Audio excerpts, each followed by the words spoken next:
ممبئی سے، جس رسی پر ناپاک کپڑے سکھائے جاتے ہیں، اس پر پاک کپڑے سکھائے جا سکتے ہیں یا اس رسی کو پاک کرنا پڑے گا؟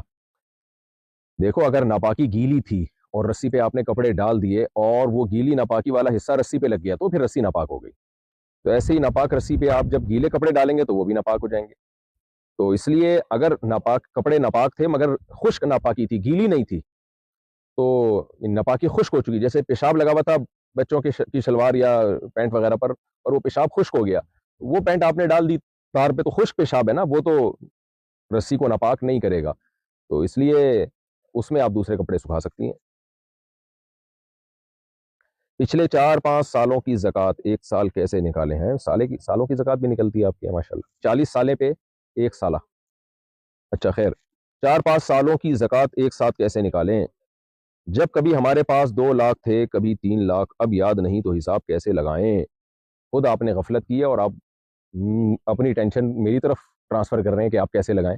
بھائی آپ کو پتا ہوگا کہ ہر سال جس تاریخ کو آپ کی زکوٰۃ نکلتی ہے اس تاریخ کو آپ کے پاس کتنے پیسے تھے، تو زکوٰۃ سال میں ایک اسپیسیفک ایک تاریخ کو نکلتی ہے، خوب سمجھ لیں، یعنی حساب ایک تاریخ کو لگایا جاتا ہے۔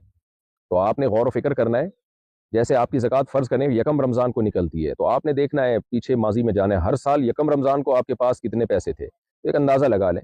اگر آپ کا خیال ہوگا 2 لاکھ روپے تھے تو احتیاطاً 2.5 لاکھ کر دیں اس کو آپ، تاکہ کم زکوٰۃ نہ نکلے، زیادہ نکلے۔ تو ایسے اندازہ لگا کے آپ ہر سال کی زکوٰۃ نکالیں، اب یہ آپ نے ہی اندازہ لگانا ہے۔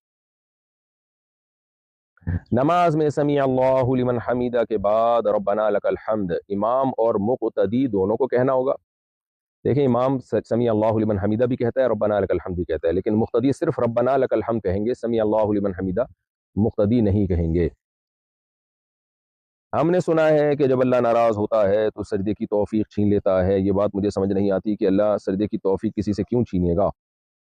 آپ اس بحث میں نہ جائیں کہ سجدے کی توفیق چھینتا ہے کہ نہیں چھینتا، آپ جا کے سجدہ کر لیا کریں، جب نماز کا ٹائم ہو نماز پڑھ لیا کریں بس۔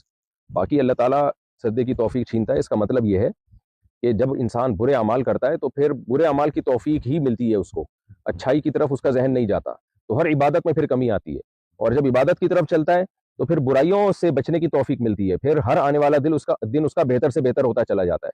تو انسان کبھی ایک اسٹیج پہ نہیں ہوتا، یا تو اچھائی کی طرف جا رہا ہوتا ہے یا برائی کی طرف جا رہا ہوتا ہے، یعنی اچھائی کی طرف ترقی کر رہا ہوتا ہے یا برائی میں ترقی کر رہا ہوتا ہے، ایک جیسی حالت نہیں رہتی۔ اسی کو کہتے ہیں ایمان یا تو گھٹتا ہے یا بڑھتا ہے، درمیان میں نہیں رہتا ایمان۔ صرف فرشتوں کا ایمان ایک جگہ اسٹیبل ہوتا ہے اور انبیاء کا ایمان روز بروز بڑھتا ہے، باقی جو لوگ ہیں عام لوگ ہیں ان کا ایمان یا تو نیچے جا رہا ہے یا اوپر جا رہا ہے اس کا گراف۔ تو اس لیے برائی کریں گے تو برائیوں کی توفیق ملتی چلی جائے گی، اچھائی کریں گے تو اچھائیوں کی توفیق ملتی چلی جائے گی۔